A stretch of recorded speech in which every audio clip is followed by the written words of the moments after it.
Hello and welcome again, everyone, to our Wednesday news series. So my name is Carolina Nieto. I'm an Ashoka Fellow since 2004, and I'm leading the office in Mexico, Central America, and the Caribbean. We are really thrilled to have you, many of you joining today from the Ashoka global community and from many communities. And we want to also welcome all the people that come that are invited by the Canadian Centre for Women's Empowerment. So today we will have a chat for 30 minutes or so with Meseret Haileyesus. So Messi, very, very welcome. So glad to have this chat with you. I really enjoy meeting you because this has been an opportunity to meet.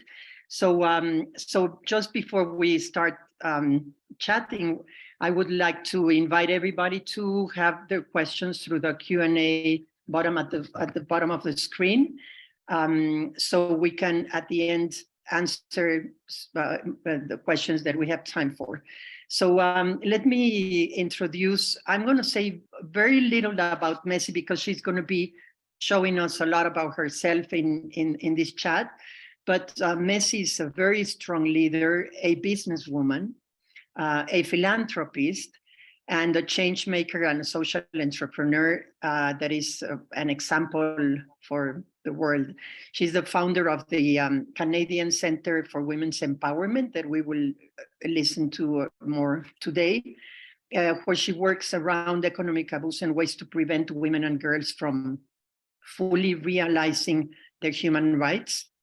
She has many awards. I was reading about you, Messi, and it's a privilege today to listen to her and the impact of her work.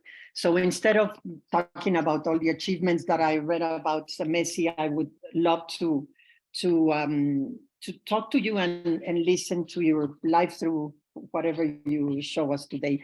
So what I thought that when I read about your work, I thought that the first thing is that all of us listening could have some context about economic abuse and violence, because when I listen to it, maybe many of us think of like it's a financial issue or financial control, of women.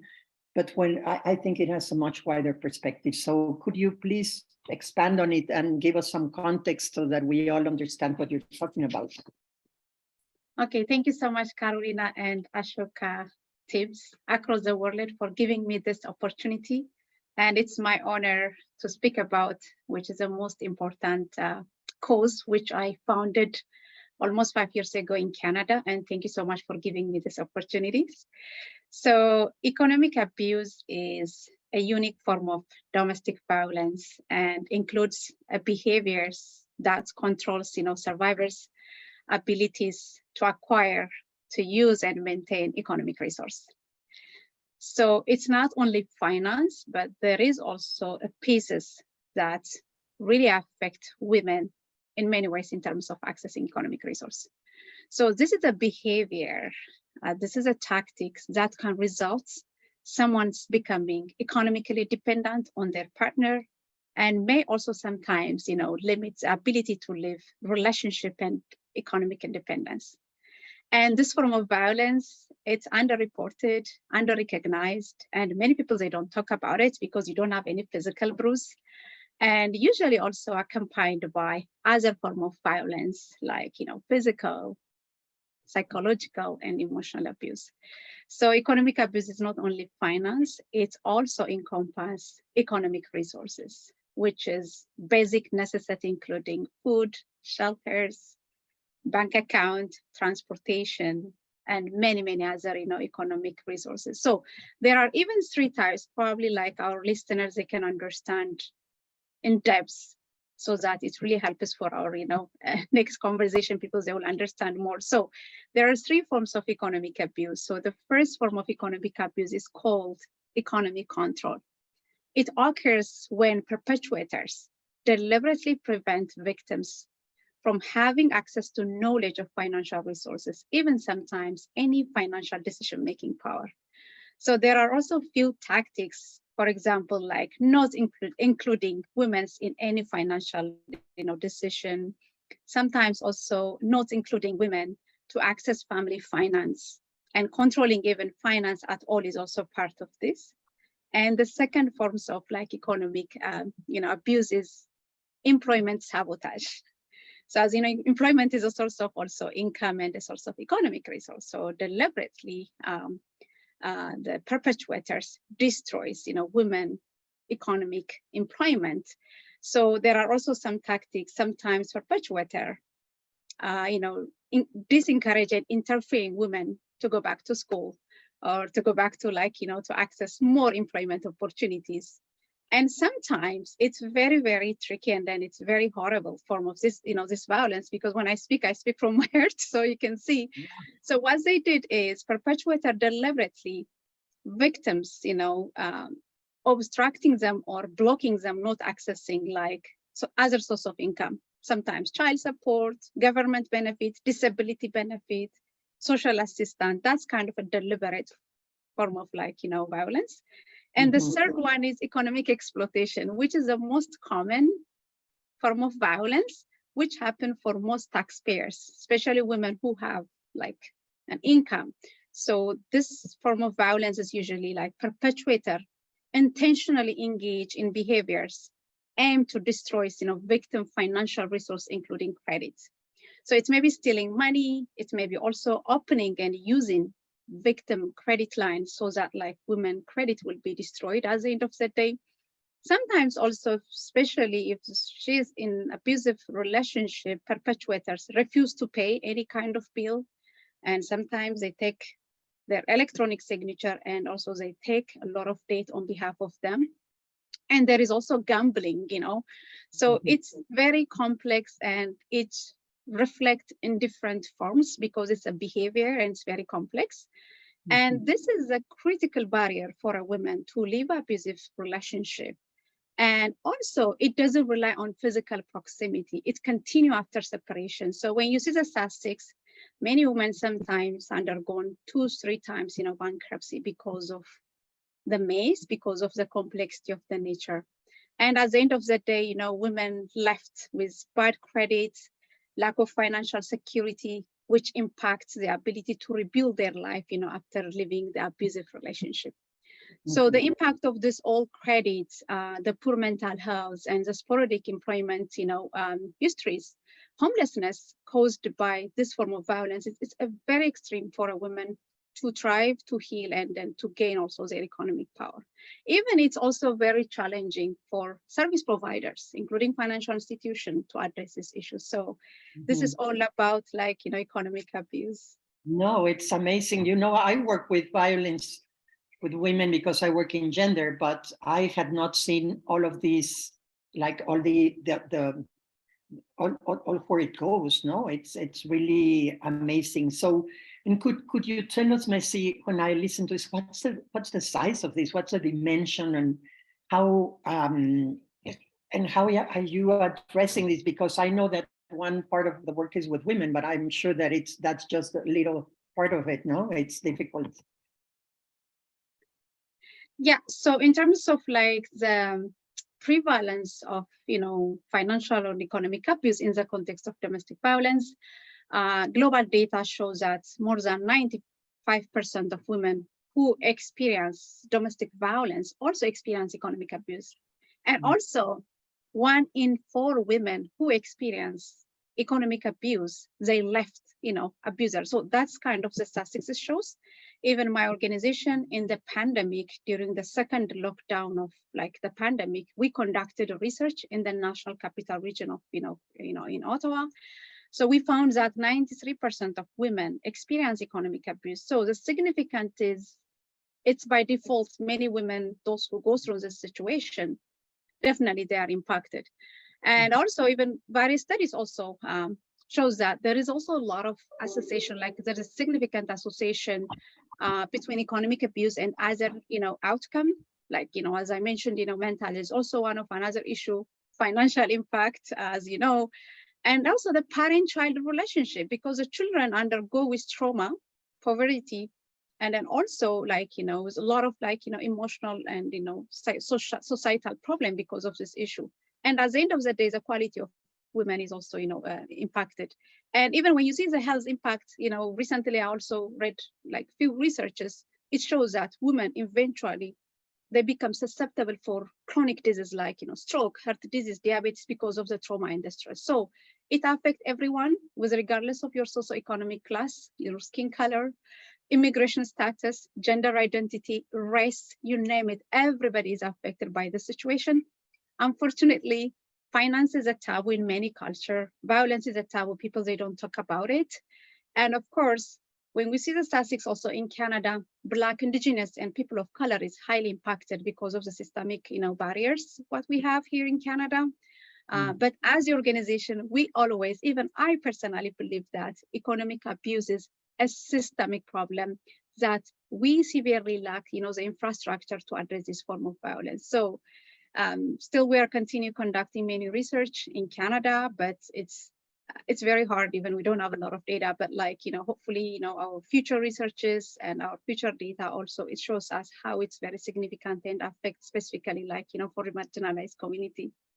No, amazing, amazing. I think it's, and I see it in every country. We see, you talk about Canada, and I think you're talking about Mexico. No, it's so wide. And why did you create this center? What are you doing in this Center for Empowering Women? Can you tell us a little bit about the work and how you encounter this challenge? No? Yeah, so maybe I will mention why, because that's a fundamental question, and the how, So why? Yeah, we have seen, even personally, I have seen there's a huge gap addressing and mitigating the impact of economic abuse among survivors of gender-based violence in Canada. And also I have seen agencies dealing with survivors, including financial institutions, are usually often fail to tackle the impact of economic abuse. So that means survivors are still struggling to access credit card, to have economic rights, at the end of the day, and the poor mental health, and also the generation trauma. It's very scary. So that's why I found this organization, because that's the only reason, because there's a huge gap. And there's also a huge gap, when you see the system is not designed to access, specifically, the system is not designed to support survivors of, gender-based violence in any way. So that's what the reason. So in terms of how, of course, this organization is basically address and response economic abuse and the injustice aspect of this form of violence. As I mentioned, it's also a systemic barrier. So our work is informed by lived experience, feminist economic, plan, and also evidence and research. So right now we're kind of inviting all stakeholders to be accountable and to be part of this movement, including private sectors, financial institutions like banks and credit collectors, the family justice systems, consumer lawyers, and researchers and academics to be part of the work. At the end of the day, understanding the nature of economic abuse is the first critical step, either to support women, either to fix the broken system, either also to empower women, so that's why we just focus on the system change right now. Now, we try to kind of changing the landscapes women to recover from this form of violence in any ways. Actually, I'm going to come back what we do and then how that impact them. As you know, for us, of course, for everyone, economic empowerment and economic security is all about providing opportunity for a woman, either to heal, to lead, to thrive, and also to heal, so that's how kind of our program even designed in any ways. Yeah, so in terms of the activity, what we do is we raise awareness from coast to coast in Canada and globally. We have also a global movement. We engage policymakers in any conversation. We conduct community-based, evidence-based, research and data. We also support women in different level, but right now we are not supporting directly, but we are creating a lot of education materials, tools for social service providers. And I will also continue, like, collecting data, because data is the most important thing to bring system change. But we conducted 2 groundbreaking research, and then that really, really helps for many people to develop program and policy moving forward. And I know that you're also kind of doing a lot of global work, right? It's not only in Canada. So how is that going? So the global effort is initiated actually 3 years ago, when the National Action Plan is, developed in Canada.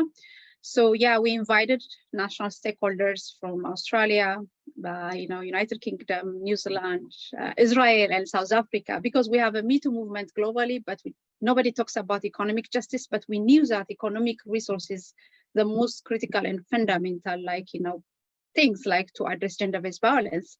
So right now we raise our voice all over the world on November 26th. That's a first step, because awareness is the most important part.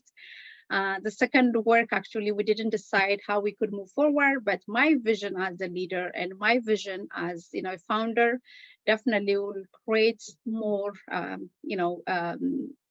relationship with global stakeholders.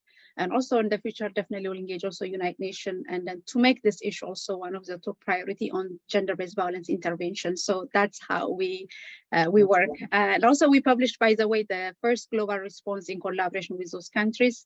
So probably after this call, I can share the report, and you can see where we are at, even as a global level, in order to mitigate this impact. Yeah, it would be wonderful. I think that this is the best thing of the social entrepreneurship of how we can expand and take it to many other places. So, and tell me something, Messi, because I think that this is a field where there's a lot that needs to be done, but there are also much fear, I would say, or as you say, nobody talks about it, and there's fear, and there's kind of some barriers that are really strong. So how do you see the barriers, maybe from survivors to companies? You were saying we work with companies, with the government, with as you push public policies. No, so what are I imagine that there are difficult barriers. So how do you see that? So yeah, the barrier is, as I mentioned, in Canada, we don't have a lot of research and data in terms of economic and financial abuse. That's a huge barrier to bring system change. But now at this point, we're very comfortable to talk about some of the statistics because of our 2 research. And the second barrier is resource, because, as you know, government allocate resource when you have data and then also things in practical. So we have a challenge on accessing resource and sustaining some of our work, and especially system change work. It needs a very strong support from the government. So that's also another resource. And plus, as a Black-led organization, as you know, it's very hard to acquire and to get a lot of support and funded by the government because of the racism out there. Because I have to speak that as well. And the other barrier is lack of knowledge and awareness about the complexity of the problem. That's also another barrier. Lack of education material and resources for survivors, lack of cultural sensitive and trauma-informed education materials for even service providers, lack of understanding about the private sectors, because private sectors, sometimes they don't understand the women challenge and barrier. For example, if you don't have a good credit score, or if you don't have any money, you don't get an apartment. Sometimes that's also a barrier for a woman. So private sectors, it takes time to understand these issues for them. And also the social cultural norm, as you know, money is a power, finance is a power, economy is a power. So by default, those power is controlled by a man. So in some society, it seems like normal, but it's not normal. So those are the most important things. So when you come to immigrant and people who come to this country, there's language is also a barrier to access, some of the service. And then one of the other thing is also housing for survivors.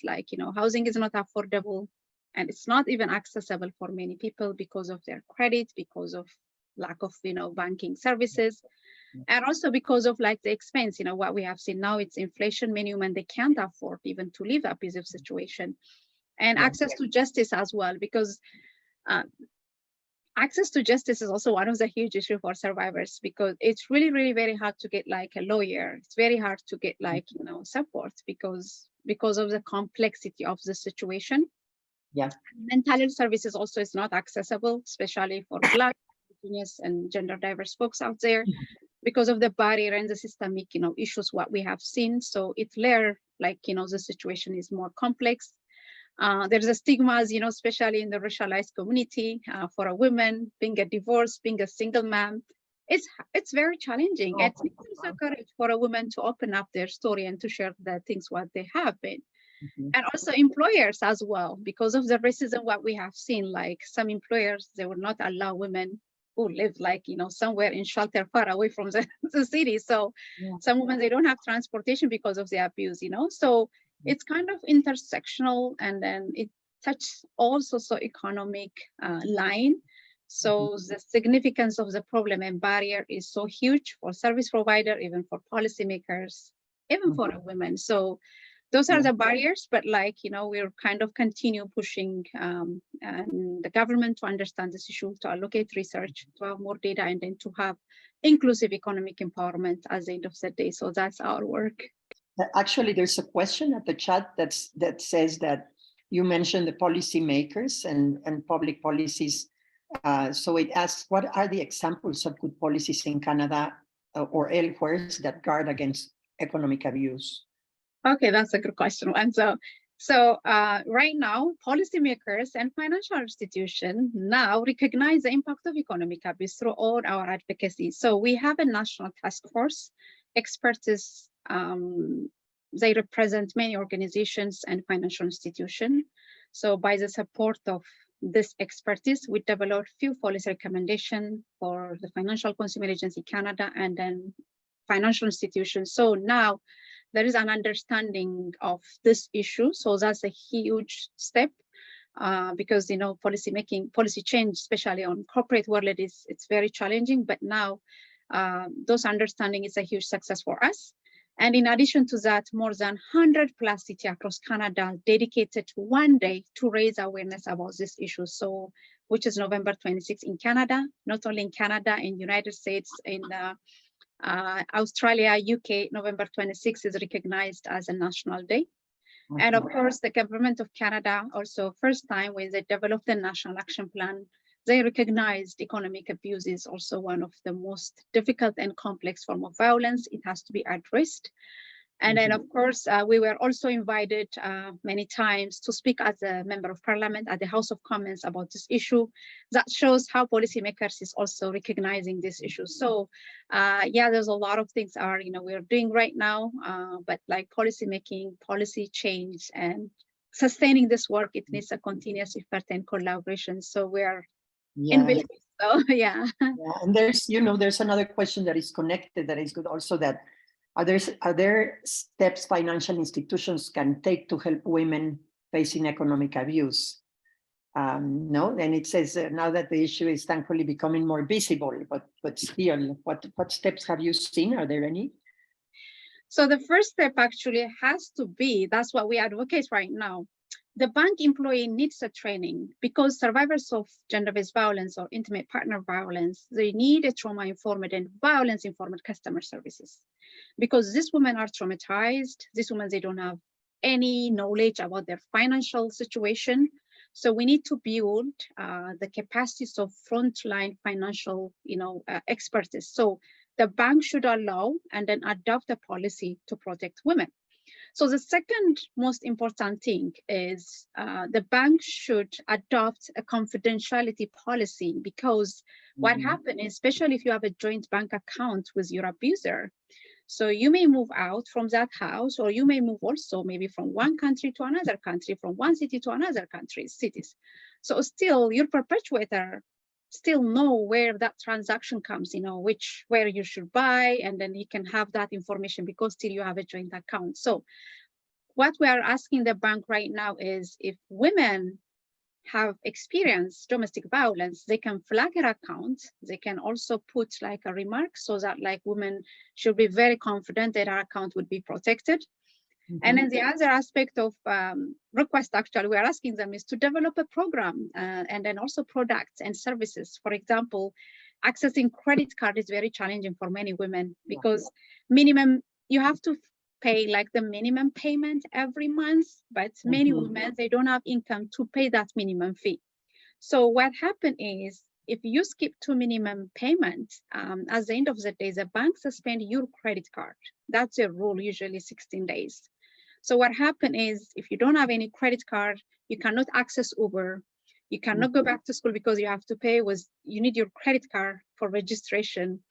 You cannot even access many like products. So right now we're asking them, banks, to give 6 months a grace of period, at least women, until she settled her life with her child, So that grace of period, it gives a relief for a woman so that she can access her economic, resources with regardless of her situation.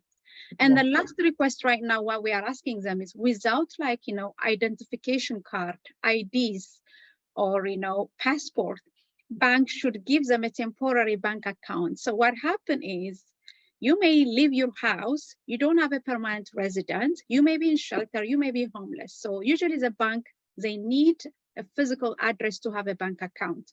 So those are the most important things the bank should make a change. So we're asking them, so we start a conversation. There is a little bit interest and to help and adopt some of the experience, what we have seen in Australia.